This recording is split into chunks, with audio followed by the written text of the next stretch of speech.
เด็กตรงมันตรวจเซ็งร่างกายไม่ต้องนึกอายเป็นลูกผู้ชายต้องการอย่าไปทะเลได้เมื่อเลี้ยวแรงลอยลาร่างกายไม่ไหวก็ต้องอาศัยยุ่งยากมีคู่นอนอ่อนกว่าต้องหายาบำรุงมีเมียเด็กขาวๆเล็กๆบางต้องคอยระวังเพราะชายต่างวังใจมุ่งได้เมียข้าวล้านส่วนตัวผมนั้นข้าวหลงต้องคอยห่วงใยเพราะพวกป่าใบ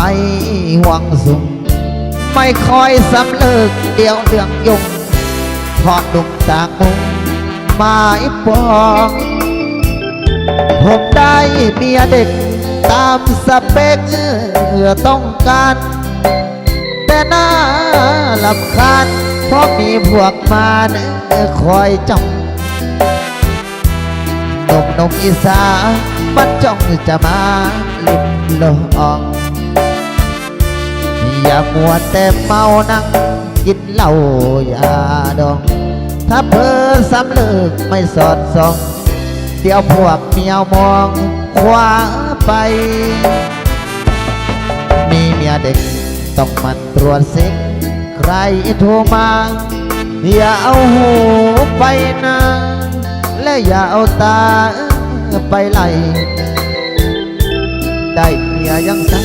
โบราณกล่าวอย่าไว้ใจไว้ไม่ล็อกคอโบราณบอกจะเสียใจถ้าถูกขโมยลักไปจะเอาควายไหน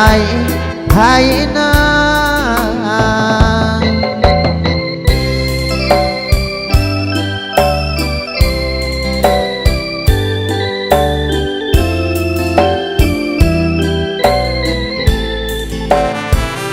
ผมได้เมียเด็กตามสเปคต้องการแต่น่าลำคาญเพราะมีพวกมารคอยจ้องนมอีสานมันจ้องจะมาลิ้มลองอย่ามัวแต่เมานั่งกินเหล้าอย่าดองถ้าเพ้อสำเลิกไม่สอดส่องเดี๋ยวพวกเมียมองขวาไปมีเมียเด็กต้องมันตรวจเซ็กใครโทรมาอย่าเอาหูไปนะ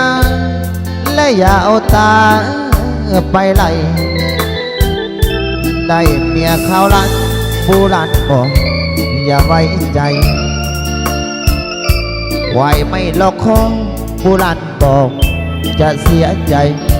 ถ้าถูกขโมยลักไปจะเอาควายไหนให้นาเอาต่อตรงแบบเสียงเห็บๆพ้นซักสองเพลง